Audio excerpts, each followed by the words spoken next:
नमस्कार. आरो स्टोरी मराठीमध्ये आपल्या सर्वांचे स्वागत आहे. आज आपण ऐकणार आहोत एक प्रेमकथा, आठवणींचा किनारा. सायंकाळची वेळ होती. सागराला आलेली भरती किनाऱ्याला ओलीचिंब करत होती. तो एकटक फेसाळलेल्या समुद्राकडे पाहत होता. आज तो तिला भेटणार होता, तब्बल 18 वर्षांनी. त्याच नेहमीच्या ठिकाणी ठरलेल्या वेळेआधीच येऊन तो तिची वाट पाहत बसला होता. खूप सारे प्रश्न मनाला भेडसावत होते. आज सगळ्या प्रश्नांची उत्तरं तो तिला विचारणार होता. हो, आणि तेही अगदी खडसावून. का केलंस असं? का वगलीस असं? काही झालं तरी सगळं मनातलं आज विचारायचंच. पक्क मनाशी ठरवलं होतं. जुन्या आठवणींची गर्दी होऊ लागली. सगळं एखाद्या चित्रपटासारखं डोळ्यासमोर तरळत होतं. जणू काही काल परवाच घडलेली गोष्ट असावी. कॉलेजचे सोनेरी दिवस होते. स्वप्नांचा वेध घेणारे, फुलपाखरांचे पंख लावून उडण्याचे, प्रेमात वेडं होण्याचे, फुलायचे दिवस, झोपाळ्या वाचून झुलायचे दिवस. मंदार इंजिनिअरिंग कॉलेजच्या दुसऱ्या वर्षाला होता. कॉलेजमध्ये तो सगळ्यांच्या चर्चेचा विषय असायचा. दिसायला देखणा, रुबाबदार, अभ्यासात हुशार. कॉलेजमधल्या प्रत्येक गोष्टीत उत्स्फूर्तपणे सहभाग असायचा. स्वभावाने थोडा मिश्किल, सगळ्यांमध्ये मिळून मिसळून राहणारा, थट्टा मस्करी करणारा, शिक्षकांचा आवडता विद्यार्थी, मुलींचा चॉकलेट हिरो. मुली अगदी मंदारसाठी वेड्या व्हायच्या. मंदारला साहित्याची आवड होती. कविता लिहायचा. त्याच्या कविता म्हणजे त्याच्या मित्रमैत्रिणींचा आवडता विषय असायचा. सगळ्यांना आश्चर्य वाटायचं, इतकं छान लिहिणारा मुलगा इंजिनिअरिंगला कसा काय? कशी ही आवड जोपासतो? कोणास ठाऊक. पण मंदारला आवडायचं. अभ्यास सांभाळून तो आपले छंद जोपासायचा. आणि एक दिवस एक सोनपरी त्याच्या आयुष्यात आली आणि त्याचं आयुष्यच बनली. कोण होती ती राजकन्या, रूपसुंदरी. जून महिना सुरू झाला. पावसाळा सुरू झाला होता. इंजिनिअरिंग कॉलेजच्या पहिल्या वर्षाच्या मुलांचा पहिला दिवस होता. मंदार आणि त्याचे मित्र कॉलेजच्या आवारात थांबले होते. इतक्यात 2 मुली त्याच्या दिशेने येताना दिसल्या. त्यापैकी एक मुलगी दिसायला खूप सुंदर होती. गुलाबी रंगाचा चुडीदार ड्रेस घातलेली, गोरा वर्ण, नाक चापेखळी, गालावर गोड खळी, पाणीदार काळेभोर बोलके डोळे, नाजूक गुलाबी ओठांच्या पाकळ्या, हातात नाजूक सोन्याचं ब्रेसलेट, काळेभोर केस मोकळे सोडलेले. मध्येच तिला त्रास देणारी ती अवखळ बट मागे सारत, मध्येच तिचं ते गोड मदाळ हसू, हृदयाचा ठोका चुकवणारा तिचा तो कटाक्ष. ओ हो, सुरेख. मंदारच्या मुखातून कौतुकाने आपसूक शब्द बाहेर पडले. तो तिच्याकडे पाहतच राहिला. त्याच्या लक्षात आलं ती काहीतरी शोधत होती. मंदार तिच्याजवळ आला. मोठ्या आदबीने त्याने तिला विचारलं, excuse me, I am Mandar, may I help you? ती स्मित हास्य ओठांवर आणत आपल्या मधुर आवाजात म्हणाली, वर्ग शोधते, पहिलं वर्ष. त्याने विचारलं, शाखा कोणती? ती म्हणाली, इलेक्ट्रिकल. त्याने समोर बोर्ड दाखवत वर्ग दाखवला. ती पण हसून म्हणाली, धन्यवाद मंदार, मदत केल्याबद्दल. मी आरुषी पोद्दार, महाडवरून आली आहे शिक्षणासाठी. दोघांनी स्वतःची ओळख करून दिली आणि इतकं बोलून तिचा निरोप घेत मंदार तिथून निघून गेला. खरं तर तो फक्त शरीराने तिथून निघाला होता, पण मनाने तर तो तिथेच होता. मन तर अजून तिथेच राहिलं होतं. तिच्या भोवती घुटमळत राहिलं. मंदारला आरुषी खूप आवडली होती. पाहता क्षणी तो तिच्या प्रेमात पडला होता. रम्य तो क्षण जणू तिथेच थांबलेला. तिचं बोलणं, तिचं ते मदाळ हसू त्याला पुन्हा पुन्हा आठवत होतं. काहीतरी विलक्षण गोड मंदारच्या आयुष्यात घडत होतं. एक अनामिक हुरहुर मनाला लागली होती. पहिल्यांदा त्याला इतकं कोणीतरी आवडू लागलं होतं. सारखं त्याचं मन तिच्याकडे धाव घेत होतं. रोज मंदारचे डोळे आरुषीचा शोध घेत असायचे. ती दिसली की आनंद व्हायचा. एक हलकीच गोड कळ हृदयात यायची. कशात लक्ष लागायचं नाही. सतत तिचाच विचार यायचा. तिच्या असण्याचा भास व्हायचा. तिच्याशिवाय त्याला कुठेच चैन पडायचा नाही. मग मंदारला स्वतःलाच प्रश्न पडायचे, हे प्रेम तर नाही ना? का इतका हळवा होतोय मी आरुषीसाठी? ती मला हवी आहे माझ्या आयुष्यात कायम. येईल का? देईल का साथ जन्मभरासाठी? तिच्याही मनात हेच असेल का? तिचंही माझ्यावर प्रेम असेल का? आणि प्रेम नसलं तर मग ती माझी मैत्रीही तोडून जाईल. या अनेक प्रश्नांनी त्याचा जीव व्याकुळ झाला होता. एव्हाना त्याच्या मित्रांच्याही हे लक्षात येऊ लागलं होतं. मंदारला आरुषी आवडते हे त्यांनी जाणलं होतं. ते मंदारला आरुषीवरून चिडवायचे. अभिषेक मंदारच्या मित्रांपैकी सर्वात जिवलग मित्र, अगदी शाळेत असल्यापासूनचा एकदम जिगरी दोस्त, आणि आता आरुषी आणि तिच्या मैत्रिणींचाही चांगला मित्र झालेला. त्यामुळे आरुषीशी तो मनमोकळेपणाने बोलू शकत होता. मंदारच्या मनातलं आरुषीविषयीचं प्रेम त्याला ज्ञात होतं. तिच्यासाठी व्याकुळ होणं तो जाणून होता. अभिषेकला मंदारची होणारी घालमेल, दिवसरात्र होणारी तडफड आता सहन होत नव्हती. तिच्या आठवणीत मंदार रात्र जागायचा. तोच तर होता या गोष्टींचा एकमेव साक्षीदार. मित्राच्या प्रेमाखातर अभिषेकने आरुषीशी या संदर्भात बोलायचं ठरवलं. मंदारच्या मनाची अवस्था त्याने आरुषीला सांगायचं ठरवलं. मंदारच्या प्रेमाची जाणीव आरुषीला करून द्यायचं ठरवलं. मंदारच्या वतीने तो तिच्याकडे त्याच्या प्रेमाचा प्रस्ताव मांडणार होता. 2 जीवांना एकत्र आणू पाहत होता. दुसऱ्या दिवशी अभिषेक कॉलेज संपल्यानंतर आरुषीची वाट पाहत थांबला. आरुषी आणि तिच्या मैत्रिणी कॉलेजच्या कॅन्टीनमध्ये चालल्या होत्या. इतक्यात अभिषेकने आरुषीला आवाज दिला. हाय आरुषी, कशी आहेस? थोडं थांबशील? मला तुझ्याशी थोडं बोलायचं होतं, एकटीशीच. आरुषीने मैत्रिणींना मी येतेच, तुम्ही व्हा पुढे, असं म्हणत पुढे कॅन्टीनमध्ये जायला सांगितलं. आणि आबीला म्हणाली, काय झालं आबी, सगळं ठीक आहे ना? काय सांगायचं आहे तुला? तो थोडा थांबून दीर्घ श्वास घेत म्हणाला, आरू, मी जे तुला सांगणार आहे ते तू प्लीज शांतपणे ऐकून घे. चिडू नकोस किंवा चुकीचा अर्थ घेऊ नकोस. मंदारविषयी मला तुझ्याशी बोलायचं आहे थोडं. मी इतक्या दिवसांपासून पाहतोय आणि मला जाणवतंय मंदार तुझ्यावर खूप प्रेम करतोय. त्याला तू आवडतेस. दिवस रात्र फक्त तुझाच जप करत असतो. तुला काय वाटतं त्याच्याविषयी? तुझ्याही मनात तेच आहे का? आरुषी शांतपणे त्याचं बोलणं ऐकून घेत होती. आरुषीने अभिषेकचं सर्व बोलणं शांतपणे ऐकून घेतलं. एक गोड स्मित हास्य करत ती त्याला म्हणाली, अभि, तू तुझ्या मित्राबद्दल सांगितलंस, मी ऐकून घेतलं. पण तू त्याला बोलायला सांग. त्याच्या तोंडून मला ऐकायचं आहे. माझं उत्तर मी त्यालाच देईन. उद्या संध्याकाळी त्याला समुद्रकिनाऱ्याला लागून जे गणपती बाप्पाचं मंदिर आहे ना, तिथे यायला सांग. मी उद्याच सांगेन काय ते. चल, मी आता येते. असं म्हणत तिने त्याचा निरोप घेतला. खरं तर आरुषीसाठी हा सुखद धक्का होता. कारण आरुषीलाही मंदार आवडू लागला होता. त्याचं तिच्याकडे पाहणं, काळजी करणं तिला आवडत होतं. त्याचं आदबीने वागणं, बोलणं तिला आवडू लागलं होतं. मुलींविषयी त्याच्या मनात असलेला आदर त्याच्या वागण्यात बोलण्यात आरुषीला नेहमी जाणवायचा. त्याच्या कविता ऐकताना वाचताना ती भान हरपून जायची. जणू कवितेतून तो तिला भेटायचा आणि तिला त्याची ओढ वाटू लागली. प्रेम वाटू लागलं. पण मनातलं ओठांवर नव्हतं आलं. पहिलं पाऊल कोण टाकणार? मुलगी असून मी कसं बोलू? हा प्रश्न तिला छळायचा. अभिषेकच्या बोलण्याने खरं तर तिला खूप आनंद झाला होता. मंदारलाही आपण आवडतो, त्याचंही आपल्यावर प्रेम आहे हे ऐकून ती मनोमन खुश झाली. पण तिला मंदारला भेटायचं होतं. त्याच्या तोंडून ते ऐकायचं होतं. उद्याची भेटीची स्वप्न ती मनोमन रंगवू लागली. त्याच्या स्वप्नात रंगून गेली. घरी परत आल्यानंतर अभिषेकने मंदारला झालेला सगळा वृत्तांत सांगितला आणि आनंदाने म्हणाला, मंदार, तुला आरुषीने उद्या भेटायला बोलवले गणपती बाप्पाच्या मंदिराजवळ. तू नक्की जा. मंदारलाही खूप आनंद झाला. उद्या तिला भेटायचं या आनंदाने रात्री नीट त्याची झोप झाली नाही. मिलनाची स्वप्न पडत होती जणू. दुसऱ्या दिवशीची जसजशी संध्याकाळ जवळ येत होती तसतशी त्याची आतुरता वाढत चालली होती. त्याचबरोबर दडपणही आलं होतं. मंदार तिला भेटायला जाण्यासाठी तयार होत होता.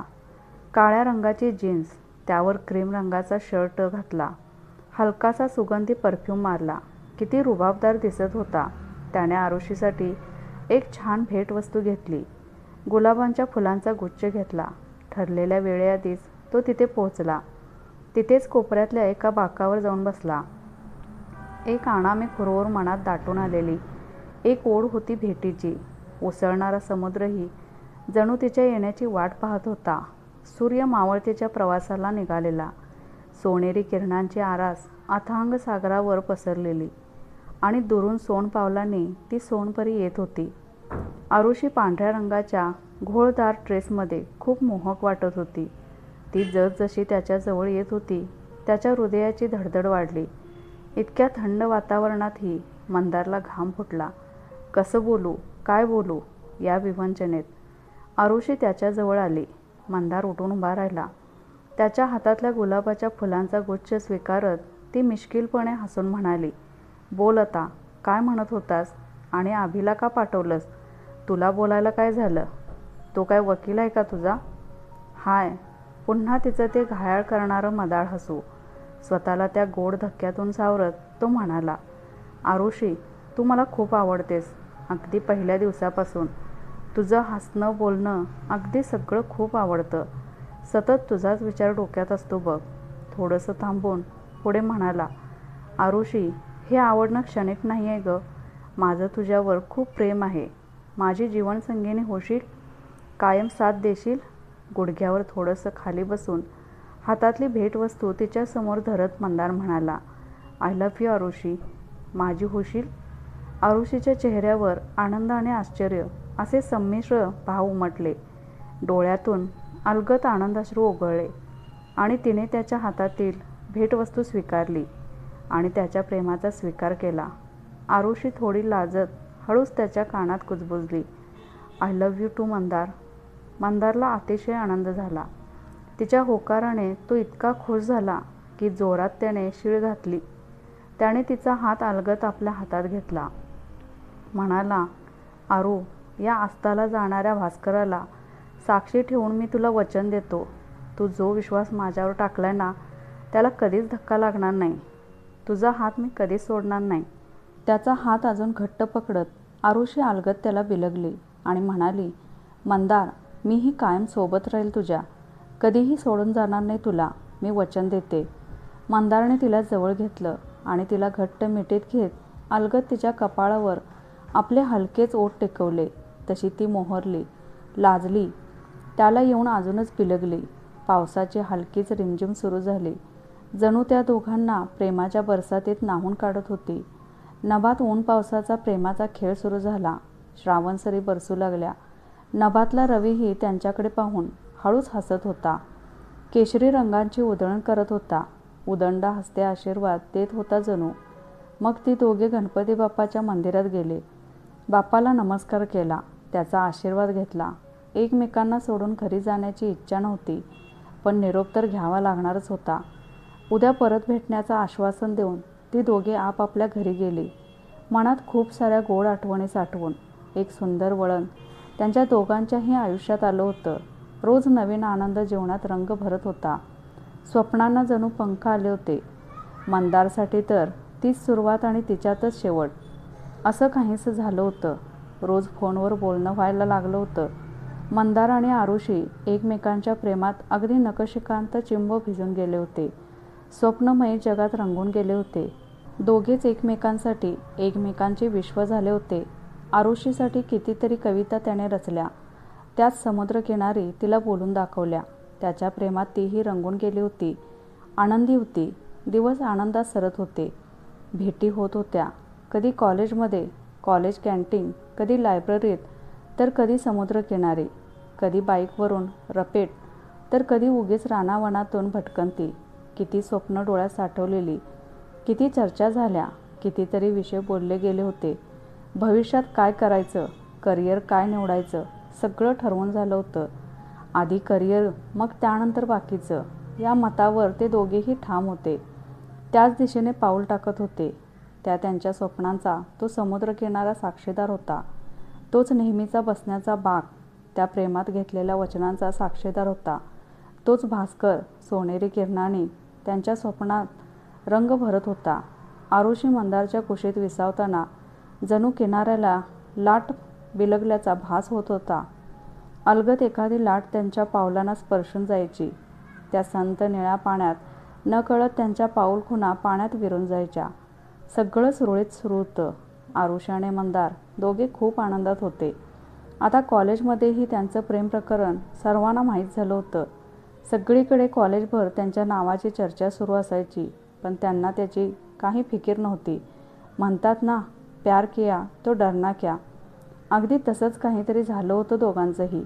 आयुष्याचा जोडीदार म्हणून एकमेकांना निवडलं होतं त्यांनी. मग का घाबरावं? वार्षिक परीक्षा सुरू झाल्या. मंदार आणि आरुषीने आपलं सगळं लक्ष परीक्षेवर केंद्रित केलं. परीक्षा उत्तम रीतीने पार पडल्या. दोघांनाही पेपर चांगले गेले होते. अजून निकाल बाकी होता. त्याआधी वार्षिक स्नेहसंमेलन होणार होतं. सगळी मुलं त्याच्या तयारीत होते. त्या वर्षीचं वार्षिक स्नेहसंमेलन लक्षात राहण्यासारखं होतं. मंदार आणि आरुषी उत्सवमूर्ती होते. दोघांनी मिळून कार्यक्रमाचे सूत्रसंचालन केले होते. विद्यार्थ्यांनी विविध कार्यक्रम सादर करत आपापल्या कलागुणांचं प्रदर्शन केलं. मंदारने त्याच्या स्वरचित चारोळ्या बोलून दाखवल्या. त्याचं काव्यवाचन संपताच टाळ्यांचा कडकडाट झाला. त्याच्या कविता सर्वांना खूप आवडल्या. आरुषीने वह कौन थी सिनेमातील हिंदी गाणं गाण्यास सुरुवात केली. लग जा गले कि फिर ये हसी रात हो ना हो, शायद फिर इस जन्म मुलाकात हो ना हो. तिच्या गोड आवाजात गाणं इतकं सुरेख झालं, नकळत तिच्या डोळ्यातून अश्रू ओघळले. मंदारलाही गलबलून आलं. आवाज इतका गोड होता की गाणं संपलं तरी कोणाला भानच राहिलं नाही. अगदी खुर्चीला खिळवून ठेवणारा परफॉर्मन्स झाला. क्षणभराच्या शांततेनंतर सर्वांनी जोरात टाळ्यांच्या गजरात तिचं कौतुक केलं. कार्यक्रम संपला. सगळेजण घरी परतण्यासाठी निघाले. कॉलेजच्या सभागृहात दोघेच राहिले होते. आरुषी खाली मान घालून शांत जमिनीकडे पाहत बसली होती. मंदार तिच्याजवळ आला आणि म्हणाला, आरू, काय झालं ग? घरी जायचंय ना? ती एक नाही की दोन नाही, शांतच. त्याने तिच्याकडे पाहिलं तर काय, आरुषीचे डोळे पाण्याने डबडबले होते. डोळ्यात आसवं होती. तो थोडा पुढे सरकला. तिचा हात हातात घेऊन म्हणाला, ए वेडाबाई, काय झालं ग रडायला? या प्रश्नाने आरुषीला अजूनच भरून आले. पाण्याच्या धारा डोळ्यातून वाहू लागल्या. डोळ्यातलं आभाळ मोकळं होऊ लागलं. रडू आवरत म्हणाली, मंदार, आज कॉलेजचा शेवटचा दिवस. पुन्हा 2 महिन्यानंतर कॉलेज सुरू होईल. मी घरी गावाला चालली आहे. तुझ्याशिवाय एक क्षण पण मी दूर राहण्याचा विचार करू शकत नाही रे. 2 महिने कशी राहू रे तुझ्याशिवाय? नाही जगू शकत मी तुझ्याशिवाय. ती पुन्हा हमसून हमसून रडू लागली. मंदार तिला समजविण्याच्या सुरात म्हणाला, त्यात काय इतकं रडण्यासारखं? कायमस्वरूपी थोडं दूर चाललोय. तू पण ना वेडीच आहेस बघ. अगं 2 महिन्यांचा तर प्रश्न आहे. असे निघून जातील. आणि समज तुला आठवण झाली तर तू मला फोन करत जा. मी आहे तुझ्यासोबत. असेन कायम. चला डोळे पुसा बरं. असं म्हणत मंदारने तिचे डोळे पुसले आणि तिच्या केसांवरून हात फिरवू लागला. मंदारने तिला जवळ कुशीत घेतलं. तशी ती अजून रडू लागली. त्याच्या बाहुपाशात तिची मिठी घट्ट होऊ लागली. तोही भारावून गेला. तो जरी तिला समजावत होता, पण खरं तर त्याच्यासाठीही हा विरह परीक्षा पाहणाराच होता. त्याच्या कवेत सामावत आरुषी थोड्या वेळापूर्वी म्हटलेल्या गाण्याच्या ओळी कुणकुणायला लागली. पास आइए के हम नहीं आएंगे बार बार, बाहें गले में डाल के हम रोले जार जार, आँखों से भी ये प्यार की बरसात हो ना हो. मंदारच्या डोळ्यातही आसवं तरंगू लागले. मंदारने तिचा चेहरा आपल्या दोन्ही उजळीत धरला. हनवटी अलगद उचलून वर करत तिच्या डोळ्यातलं पाणी त्याच्या ओठांनी अलगद टिपून घेतलं. तिची काया थरथरली. सर्वांगावर रोमांच उभे राहिले. श्वास श्वासात मिसळून जात होते. हृदयात धडधड. श्वासांची गती वाढत होती. तिची मिठी घट्ट होत होती. दोघे एकमेकांच्या मिठीत बराच वेळ होते. अचानक कोणीतरी आल्याची चाहूल लागली आणि तिची रेशमी मिठी सैल झाली. मंदारने तिला बाईकवरून तिच्या हॉस्टेलवर सोडलं. तिला निरोप देऊन त्याच्या घरी आला. मनात तरी त्याच आठवणी वारंवार फेर धरत होत्या. आरुषीची मिठी, अंगावर उभा राहिलेला रोमांच, सगळं आठवत होतं. सारी रात्र तिच्या आठवणीत जागून काढली. दुसऱ्या दिवशी आरुषीने त्याला फोन केला आणि गावाला जायला निघते म्हणून सांगितलं. मंदार तिला गावाला सोडण्यासाठी, गाडीत बसवून देण्यासाठी ST स्टँडवर आला. तिला गाडीला बसवून दिलं. पुन्हा एकदा आसवांचं बरसणं सुरू केलं. अश्रुपूर्ण नयनाने एकमेकांना निरोप दिला. गाडी दूरवर जाईपर्यंत, नजरे आड होईपर्यंत तो हात उंचावून हात हलवत तिला निरोप देत होता. डोळ्यात पाणी राहून राहून येत होतं. गावी तिच्या घरी आल्यावर आरुषीने सुखरूप पोहोचल्याचं मंदारला फोन करून कळवलं. त्याची काळजी मिटली होती. स्वतःची काळजी घे, वेळेवर जेवण कर, रडत बसू नको असं सूचनावजा समजावून बोलून त्याने फोन ठेवून दिला. पण त्या दिवसानंतर काय झालं कोणास ठाऊक. आरुषीने एकदाही मंदारला फोन केला नाही. त्यानंतर दोघात काहीच बोलणं झालं नव्हतं. मंदारने फोन केला तरी तिचा फोन बंद लागत होता. गावाकडे नेटवर्कचा प्रॉब्लेम असेल असं म्हणत त्याने स्वतःची समजूत घातली आणि तिच्या परतण्याची वाट पाहू लागला. विरहाची घटिका संपत येणार होती. 2 महिन्यांनी कॉलेज पुन्हा सुरू झालं. आज आरुषी त्याला भेटणार होती. तिला भेटण्यासाठी तो आतुर झाला होता. कधी एकदा तिला भेटतोय असं झालं होतं. मंदार सकाळी लवकरच कॉलेजवर पोहोचला. कॉलेजच्या प्रांगणात तो मित्रांसोबत थांबला होता. पण त्याची नजर मात्र आरुषीचा वेध घेत होती आणि इतक्यात त्याला समोरून आरुषी येताना दिसली. त्याला खूप आनंद झाला. त्याने पटकन मित्रांचा निरोप घेतला आणि तिच्या दिशेने येऊ लागला. पण आरुषीने पाहून न पाहिल्यासारखं केलं आणि न बोलता निघून गेली. मंदारला वाटलं होतं 2 महिन्यांच्या विरहानंतर आरुषीही त्याला भेटण्यासाठी आतुर झाली असेल. ती रडेल, फोन केला नाही म्हणून चिडेल, रागवेल, ओरडेल, पण तसं काहीच झालं नाही. सगळं सुरळीत सुरू असताना अचानक त्यांच्या प्रेमाला जणू काही दृष्ट लागावी तसं होऊ लागलं. आरुषीने अचानक बोलणं बंद केलं. मंदारला वाटू लागलं की ती त्याला टाळते. मंदार खूप अस्वस्थ झाला होता. काय नेमकं झालं होतं कळायला काहीच मार्ग नव्हता. आरुषी का असं वागते समजत नव्हतं. तो तिच्याशी बोलण्याचा प्रयत्न करत होता तरीही ती बोलत नव्हती, टाळत होती. मंदारने आरुषीच्या जिवलग मैत्रिणींना विचारलं. तिच्याशी बोलायला सांगितलं. अभिषेक दोघांचा मित्र होता, त्यालाही सांगितलं. पण आरुषी काहीच बोलत नव्हती. त्याने तिला अनेक पत्र लिहिली तरीही तिने काहीच उत्तर दिलं नाही. मंदार खचून गेला. जिच्यावर इतकं प्रेम केलं ती सोडून गेली, कारण न सांगता. त्याचं सर्वस्व हरवून गेलं होतं. त्या दोघांच्या प्रेमाचे किस्से पूर्ण कॉलेजला माहिती होते आणि त्याची थोडी कुणकुण त्यांच्या घरीसुद्धा लागली होती. त्यामुळे घरातलं वातावरण तणावाचं होतं.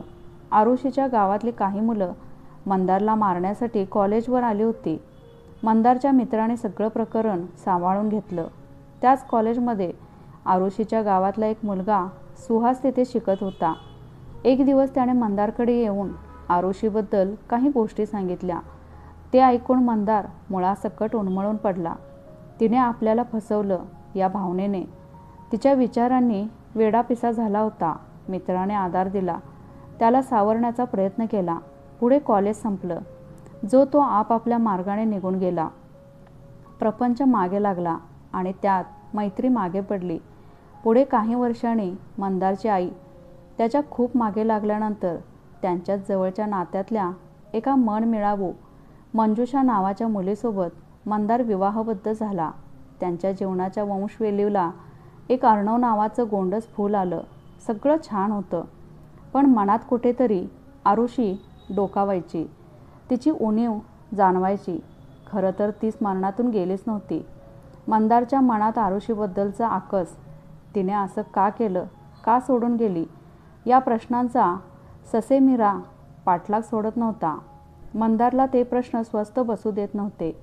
एक दिवस त्याने तिचा शोध घ्यायचं ठरवलं. तो तिच्या गावी गेला. तिचं घर शोधून काढलं. घरात तिची आई होती. मंदारने आपली ओळख करून दिली. म्हणाला, काकू, मी मंदार, आरुषीचा कॉलेजचा मित्र. आलो होतो इकडे. म्हटलं भेटून जावं आरुषीला. आहे का घरात आरुषी? आरुषीच्या कॉलेजमधला मित्र हे ऐकून आरुषीच्या आईने मंदारला आत यायला सांगितलं. चहा पाणी केलं. तिच्याकडून मंदारला समजलं की आरुषीचं समीर नावाच्या मुलासोबत लग्न झालं. जवळच्याच गावात तिला दिलं होतं. तिला एक काव्या नावाची मुलगी होती. मंदार म्हणाला, तिचा फोन नंबर मिळेल का? तशी तिची आई थोडी शांत होत म्हणाली, तुम्ही तुमचा नंबर द्या. तिचा फोन आला की मी नक्की सांगेन आरुषीला. मंदारने आपला मोबाईल नंबर त्यांना दिला आणि त्यांचा निरोप घेतला. डोळ्यात आसवं, मनात वेदना घेऊन. तिची भेट झालीच नाही. आणि एक दिवस एका अनोळखी नंबरवरून मंदारला फोन आला. मंदार इकडून हॅलो हॅलो करत होता. तिकडून काहीच आवाज येत नव्हता.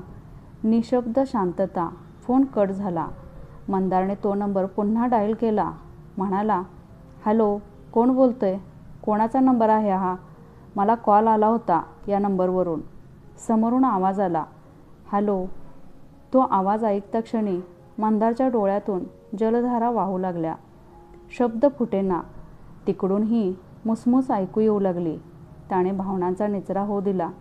डोळ्यातलं पाणी आवरत मंदार म्हणाला, आरुषी, कशी आहेस? ती म्हणाली, मी ठीक. लगेच ओळखलंस? अजूनही मी तुझ्या लक्षात आहे का रे? तिच्या त्या प्रश्नाने तो व्याकुळ झाला. डोळे झरू लागले. तो म्हणाला, विसरलो कधी होतो? आजही तशीच आठवतेस. रोज प्राजक्त ओघळताना, मोगरा फुलताना, समुद्राची गाज ऐकताना. तू आठवतेस ग. मला तुला भेटायचं आहे. ती म्हणाली, नको रे, आता माझं लग्न झालंय. मंदार काकुळतीला येऊन म्हणाला, एकदाच भेट, परत कधीच नको. काही प्रश्नांची उत्तरं मला हवी आहेत. त्याशिवाय मला चैन नाही पडणार. प्लीज एकदा ये. तुला शपथ आहे माझी. त्याच्या बोलण्याने आरुषीला गहीवरून आलं आणि तिने मंदारला भेटण्याचं ठरवलं. आणि त्यांची भेट ठरली त्याच समुद्रकिनारी, गणपती मंदिराशेजारी. आज तब्बल 18 वर्षांनी मंदारला पुन्हा एकदा सगळं आठवत होतं. जुन्या जखमा उसवून गेल्या. डोळ्यातलं तळं वाहू लागलं. इतकी वर्षे लोटली तरी जखम अजून तशीच ताजी होती. जणू काही काल परवाच घडलेली गोष्ट असावी. 18 वर्षांनंतर मंदिराचा परिसर खूपच बदलला होता. मंदिराचाही जीर्णोद्धार झाला होता. भाविकांसाठी बऱ्याच सुखसोयी उपलब्ध करून दिल्या होत्या. आता ते मंदिर, तो परिसर एक पर्यटन स्थळ झालं होतं. पण कोण जाणे कसं काय? ते दोघे बसायचे तो बाक अजूनही तिथेच होता, जणू त्यांच्या प्रेमाचं प्रतीक असल्यासारखा. मंदार बाकावर येऊन बसला. समुद्राच्या लाटा बेधुंद होऊन किनाऱ्याला स्पर्श करत होत्या.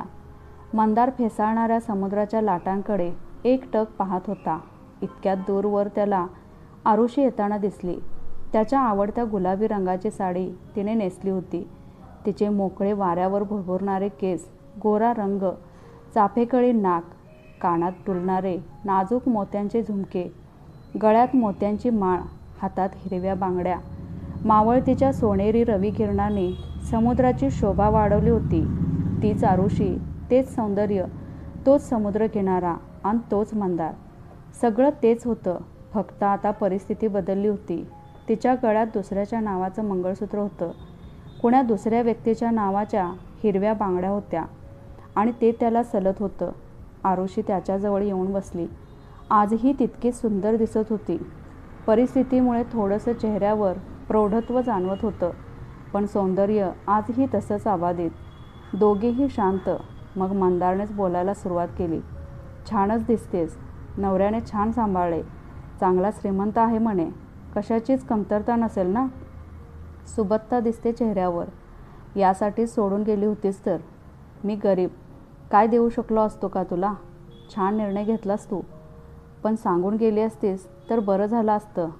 डोळ्यातलं पाणी, तो आक्रोश खूप संयमाने आवरत होता. आरुषीने दीर्घ श्वास घेतला आणि म्हणाली, आजही तसाच आहेस. खोचक बोलणारा, चिडणारा. काही बदलला नाहीस बघ तू. कधी जाणून घेतलंस का मी अशी का वागले? तो चिडून म्हणाला, सांगितलंस कधी? सोडून गेलीस न सांगता. एकट्याला टाकून गेलीस. किती फोन केले, किती मेसेज केले. मैत्रिणींना तुझ्या बोलायला सांगितलं. ऐकलंस कोणाचं? किती फिरलो तुझ्या मागे. तू टाळलंस मला. हा समीर आला होता ना तुझ्या जीवनात. त्याचा पैसा तुला दिसला. सुखसोयी दिसल्या. तो भेटल्याबरोबर मला विसरून गेलीस. टाकून गेलीस मला. मला सुहासने तेव्हाच सगळं सांगितलं होतं, पण मी विश्वास नाही ठेवला. तुला विचारणार होतो, पण तू गेलीस न सांगता. माझ्यापासून सुटका करून घेण्यासाठी मला जीवे मारायला गुंड मुलं पाठवलीस. हेच प्रेम होतं तुझं माझ्यावर. तो डोळ्यातल्या जलधारा आवरत बोलत राहिला. तो पुढे म्हणाला, कसा जगलो असेन तुझ्याशिवाय? कधी विचार केलास? तुटून गेलो होतो. माझ्या रक्ताची शाई करून तुला पत्र लिहिलं, पाहिलंस तू? कदर केलीस का कधी त्या प्रेमाची? तुझ्या आठवणीत रात्र रात्र जागून काढायचो, झुरत राहायचो, रडत राहायचो. काय चुकलं होतं माझं? जन्मभरासाठी साथ देण्याचं वचन दिलं होतंस.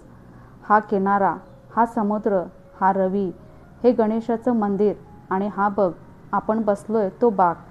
त्या सगळ्या आठवणींचे, त्या प्रत्येक क्षणांचे, त्या मोहरलेल्या भेटींचे साक्षीदार आहेत. विचार त्यांना, तेच तुझ्या माझ्या प्रेमाची ग्वाही देतील. या बाप्पाच्या मंदिरात वचन दिलं होतंस मला, असं पायदळी तोडवण्यासाठी? का केलंस असं आरुषी? का फसवलंस? सांग मला. आज मला माझ्या सर्व प्रश्नांची उत्तरं हवी आहेत. सांग. आरुषीने शांतपणे त्याचं सगळं ऐकून घेतलं. डोळे पाण्याने तुडुंब भरले होते. डोळ्यातलं पाणी पुसत ती म्हणाली, मंदार, मी तुला नाही फसवलं रे. मी आगतिक झाले होते. मी गावी घरी आले. समीरने मला पाहिलं. त्याला मी आवडले होते. त्याने घरी मागणी घातली. आई पूर्णपणे कर्जात बुडाली होती. आमचं राहतं घर कर्जाची परतफेड न करू शकल्याने हातातून जाणार होतं. तेव्हा समीरने मदत केली. कर्ज फेडण्यासाठी आईला मोठी रक्कम दिली. आम्ही घर सोडवून घेतलं आणि या उपकाराच्या ओझ्याखाली आम्ही दबून गेलो. आणि आईने त्याला माझ्याकडून होकार कळवला.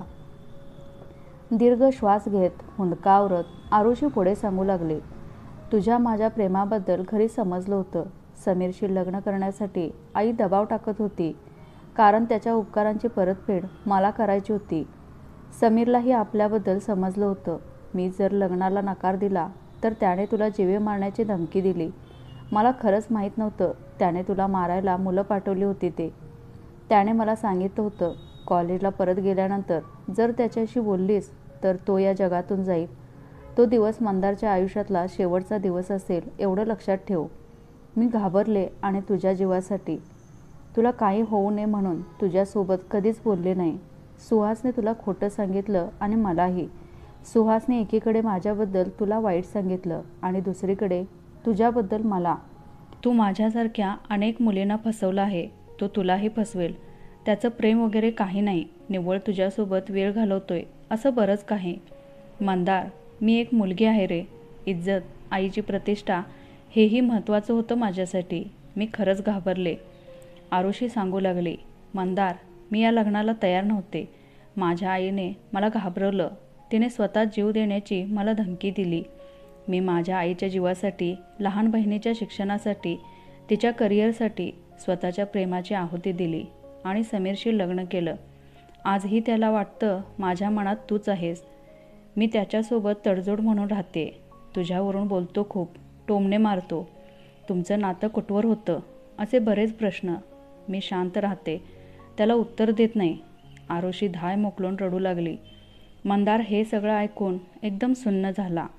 इतकं सगळं आरुषी सहन करत होती, एकटी. आपलं दुःख तिने कोणालाच नाही सांगितलं. मी विनाकारण तिच्यावर संशय घेतला. तिने मला फसवलं म्हणून गैरसमज करून घेतला. किती चुकीचा होतो मी. इतकी वर्ष या रागाच्या, द्वेषाच्या, गैरसमजाच्या आगीत होरपळत राहिलो. तिच्यापासून दूर होत गेलो आणि आरुषीच्या खऱ्या प्रेमाला मुकलो. मंदारने आपले दोन्ही हात जोडले. तिच्या पायावर अश्रूंचा अभिषेक करत म्हणाला, आरू, माझं चुकलं ग. नाही समजू शकलो तुझ्या प्रेमाला. मला क्षमा करशील का ग? इतकी एकटी सोसत राहिलीस, अगदी निमूटपणे. तू जे माझ्यावर प्रेम केलंस त्यासाठी कशी उतराई होऊ, कसे पांग फेडू? आरू, मी स्वतःला भाग्यवान समजतो की तुझ्यासारखी मुलगी माझ्या आयुष्यात होती, इतकं प्रेम करत होती. आरू, आपण मित्र म्हणून राहू शकतो का ग? इतकंच प्रेम राहील का ग कायम माझ्यावर? आरुषी थोडी गंभीर झाली. शांतपणे म्हणाली, मंदार, आज परिस्थिती खूप वेगळी आहे.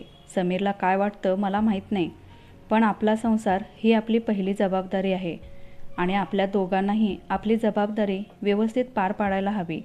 आपापली कर्तव्ये पार पाडायला हवीत. आता आपण दोघेही एका वेगळ्या वळणावर आहोत. हे वळण जर नीट नाही सांभाळलं तर अपघात निश्चितच. मंदार, फक्त सोबत असणं म्हणजे प्रेम नसतं रे. दूर राहूनही आपल्या माणसांची काळजी करणं म्हणजे प्रेम. प्रेमात समर्पण म्हणजे प्रेम. तुझ्या मनातल्या प्रश्नांची उत्तरं तुला मिळाली असतील अशी आशा करते. मंदार, यानंतरही जर मी तुला भेटत राहिले तर मी तुझ्यात गुंतेन. हा मोहाचा क्षण टाळता यायला हवा. ही आपली शेवटची भेट. यानंतर आपण कधीही भेटणार नाही. आपलं प्रेम कस्तुरी गंधासारखं एकमेकांच्या मनात दरवळत राहील. वचन दे मला, यानंतर आपण कधीच भेटणार नाही. आजच्या नंतर आपापल्या मार्गाने मार्गस्थ होऊ. शेवटचा तिचा तळहात हातात घेऊन मंदारने तिला परत कधीही न भेटण्याचं वचन दिलं आणि एकमेकांना साश्रूपूर्ण नयनाने निरोप देत आपला मार्ग निश्चित केला. आणि शेवटचं त्या किनाऱ्याला, सागराला, मावळत्या भास्कराला वंदन करून आपापल्या प्रवासाला निघाले. आपली अधुरी प्रेम कहाणी तिथेच सोडली. त्याच वळणावर कायमची कर्तव्याच्या अग्निकुंडात झोकून देण्यासाठी दूर कुठेतरी लग जा गले कि फिर ये हसी रात हो ना हो, शायद फिर इस जन्म मुलाकात हो ना हो. गाण्याचे स्वर कानांवर पडत होते, मनात झिरपत होते. तर मित्रमैत्रिणींनो, आजची कथा कशी वाटली ते कमेंट्सद्वारे नक्की कळवा. कथा आवडल्यास लाईक शेअर करा आणि चॅनलवर नवीन असाल तर चॅनेलला सबस्क्राईब करा. कथा पूर्ण ऐकल्याबद्दल आणि वाचल्याबद्दल धन्यवाद.